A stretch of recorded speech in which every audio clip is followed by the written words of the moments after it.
with our brand new photon torpedo launcher. Oh yeah. Hello, this is Scoryth of the Crimson Renegades, and welcome back to Playthrough featuring Star Trek Voyager Elite Force. Last time, we fought our way through the Species 8472 infested part of a Borg ship to reach our isodesium. We're walking in here, beam it up, and everybody will just go home happy, I'm sure. Nothing could go wrong. Right? Right? Wait a minute. We negotiated. We had a deal. A little bit of a frame rate lag here. I wonder what that's from. I knew it. Why does this not surprise me? Reach out to Chang, and he pushes some buttons on his wrist. We're looking at the vinculum now. Hey, what's that thing? It's shiny. Oh, it's explosives! Hey, we blew up the vinculum. Wait a minute, when they blow up the vinculum, doesn't that usually destroy the Borg ship we're in? That's probably not a good thing, is it? Oh, all the Borg shut down. Oh, they didn't shut down. Alright. Nothing really made you to do here, just shoot all the Borg. Basically, this point is just a survival mission. Borg will keep beaming in for a while, you just gotta kill them all. Once you do, we get to continue the cutscene. Monroe to Voyager. We've recovered the isodesium and are ready to beam out. Beam myself and the isodesium directly to engineering. Acknowledged. Initiating transport. Looks like the frame rate lag has been fixed, so that's good. And now we safely beam out, just as the ship explodes. Okay, well, it doesn't explode, it just shuts itself off.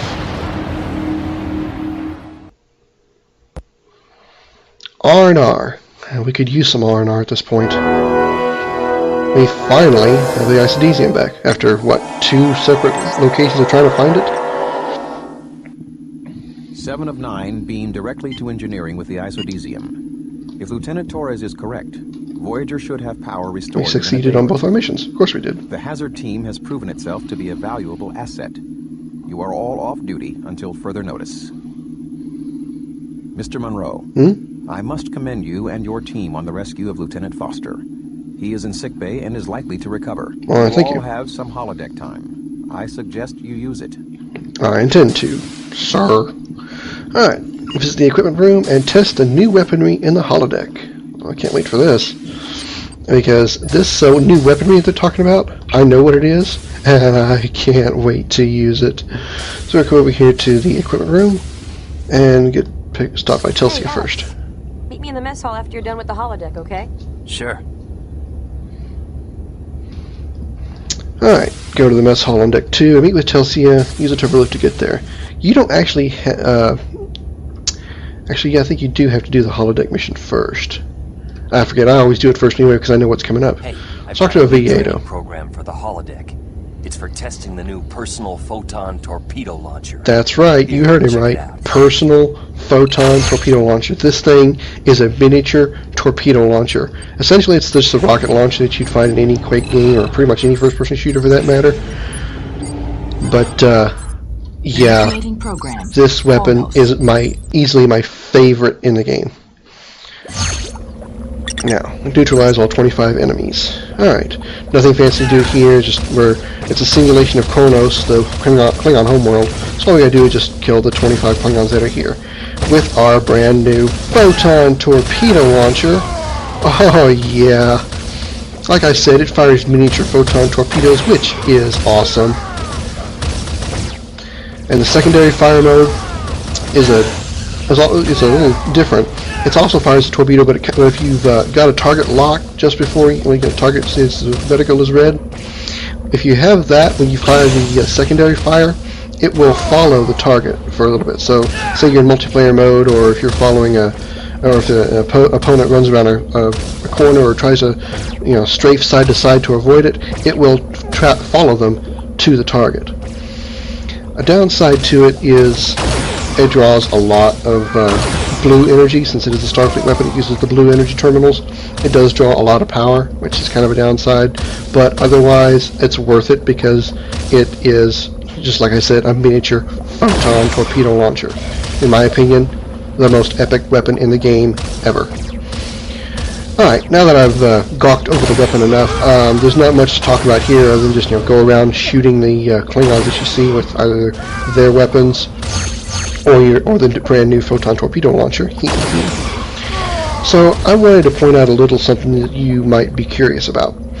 I am aware that there is a sequel to this game, Star Trek Elite Force 2, fancy. But you might be wondering if I'm going to do a playthrough of that. I'm not going to say for sure one way or another. At this point, I'm going to probably assume not, because I've really only played the entire campaign all the way through one time, and I really wasn't all that impressed with it. Really, the difference is you get a few more weapons, I think. A lot of them are different.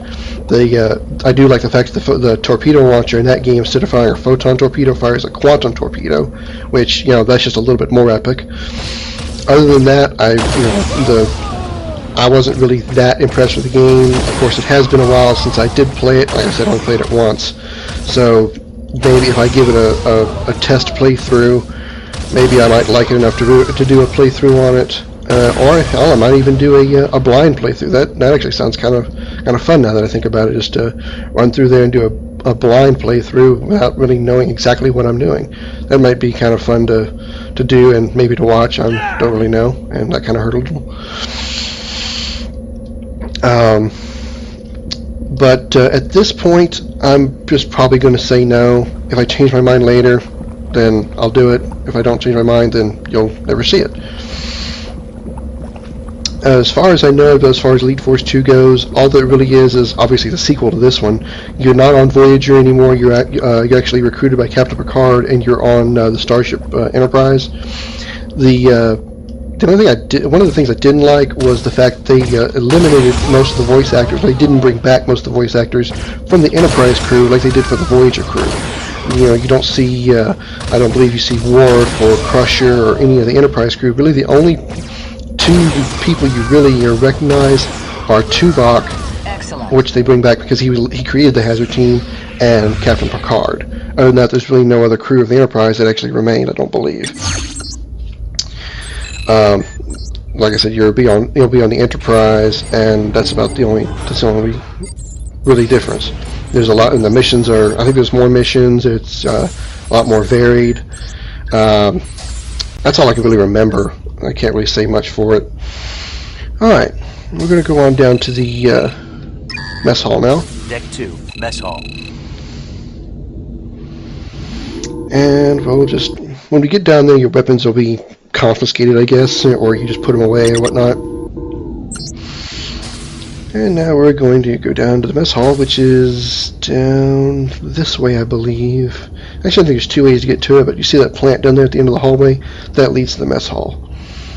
And pretty much any Starfleet ship that leads to the mess hall has really fancy doors on it. So we go through. I'm in the mess hall on deck 2 to meet with Telsia. What can I get for you today? Oh, there's Neelix. How about some Tarkalian wine? Excellent choice. Hands her a square cup. Hi, Telsia. Never seen that Looks like before. we're pretty much out of the woods now. I guess. Tuvok sounded pretty pleased. I guess he's warmed up to you some. He's a Vulcan. He doesn't know how to warm up. Well, he just has to get to know you better. You know, a couple of times there, I really thought you might not make it.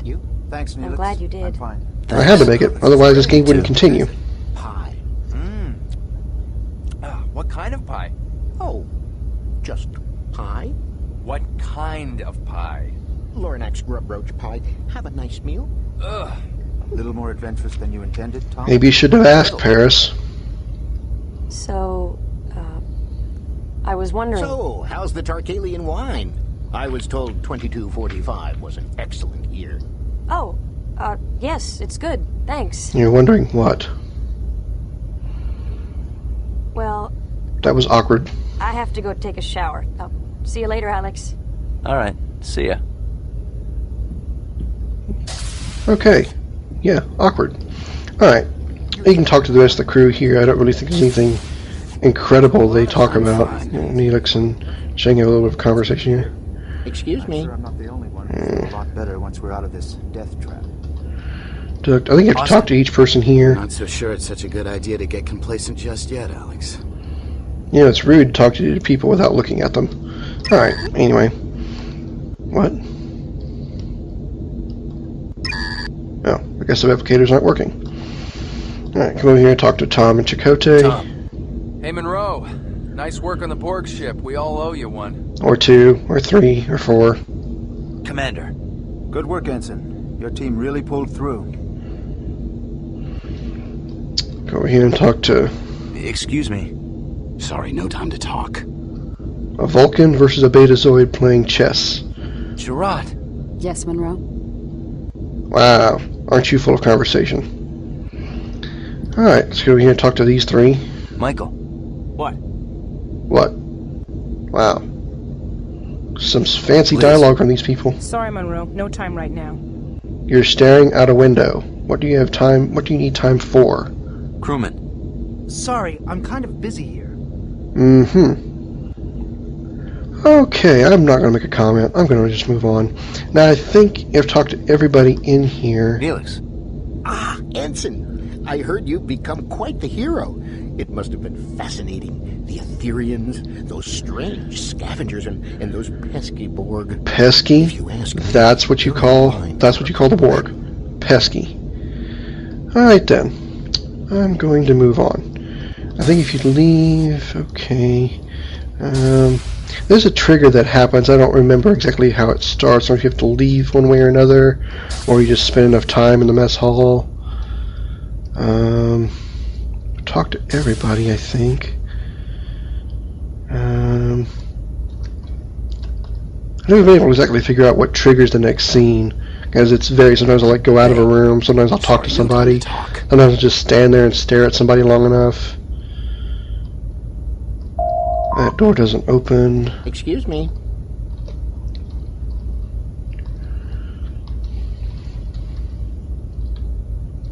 Can't talk to him. Tom. Yeah? Uh-huh. Alright. Let's try Cheng again. Austin. Hey, sorry, I'm kind of busy. There we go. What? I guess it's just a time thing. I don't really know. But here's the next cutscene. Yeah, I see something moving way out there. Nah, that's debris. No, it's getting closer. Paris is having a hard time finding his way to the window. What do you think it is? I don't know. It looks like some kind of ship. What the hell is that? It certainly doesn't look like the fishing lure that we had to fight when we first got here. That thing's coming right for us. Whatever it is, it doesn't look friendly. Wow, what an ingenious observation there, Chakotay. Report to the conference room. Monroe, you better come too. Of course, I'm part of the hazard team. This looks like a hazard coming, so why not? Helix just looks back out the window. Offense. Does anyone have any idea what this thing is? I believe I do, Captain. Big, the most metal, logical and presumption really, would be that mean? The Forge has sent a harvester to disassemble Voyager. I was afraid that's what you were going to say. Combining the records Seven retrieved from the Borg ship with my own sensor scans, I would concur with Seven's appraisal. Wait a second. Didn't one of those ships tear up a Borg cube? Yes. The harvesters appeared to attach themselves to the stranded ships and use massive claws to literally tear the ships apart. The harvester aliens, meanwhile, invade the ship and plunder equipment and crew. The effect is utterly devastating. That's not good. Great. Thanks for the pep talk. Yeah. How soon will we get the warp drive and defense systems back online? Not soon enough, Captain. The isodesium is helping, but it's still going to take several more hours. I'm open to ideas. Anyone? I thought I saw something in the Ethereans' records about some sort of gunship that's stranded here too. Yes, the technology is consistent with that of species 1567. They were engaged in a long-range war in which they sent out giant automated gunships called dreadnoughts to destroy enemy outposts. They possessed impressive firepower. Sounds like a giant cannon on autopilot. Essentially, yes. If we can board it, aim it at the harvester. We could blow the harvester away before it reached Voyager. Presuming we could operate it. However, my scans indicate that the ship does still have power. Life signs? None detected. I can't which see means any there's a better ton of option. them, like always. Tuvok, you and Monroe put together a plan. Just to like the handle Bat People team, ship. But fast. We don't have much time. B'Elanna, do what you can to get our defenses up faster. I'll do my best, Captain. Dismissed. And we fade to black. And return to the briefing room. The Dreadnought appears to be essentially a giant automated weapon of mass destruction. There are only a few identifiable areas of the ship. This front area seems to be the control section. There is a barrel section 700 meters long. That's a big gun. 700 meters? The rear sections seem to contain the ammunition, power, and propulsion systems. Our objective will be to reach the control section and fire the weapon at the Harvester ship. How do we know this thing still works? Like how Tuvok and Monroe just stare at each other like, The vessel does not seem to be significantly damaged. In fact, we believe the weapon has never been fired. However, as our sensors can barely penetrate the ship's hull, it is difficult to ascertain the weapon's condition. How long do we have before the Harvesters get here? Approximately 3 hours and 47 minutes. That's approximate? Not much time. We might have caught a break on this one, though. As you can see, we've found a tear in the hull. Whatever did that could... We should be able to transport directly into the ship through this breach, saving us the time of having to shuttle over. From here, it's only a short stroll to the control center here. I bet it's not a short stroll. Myself, Chang, Telsia, Chell, and Satlos will beam in and escort Tuvok to the control room. Sounds like pretty heavy escort for a derelict ship. We're not going to take any chances with this one. Yeah, because the first time they said it was empty, it went really well. Room, he'll fire the weapon at the Harvester, and there will still be a Voyager to come back to. Any questions? Good. Gear up and report to the transporter room. Dismissed. Alright, we've got our next mission. Will we safely board the, you know what? We're going to be boarding a giant gun. What could possibly go wrong aboard a gigantic gun? Find out next time on Playthrough featuring Star Trek Voyager Elite Force. This is Scoryth of the Crimson Renegades. I'll see you later.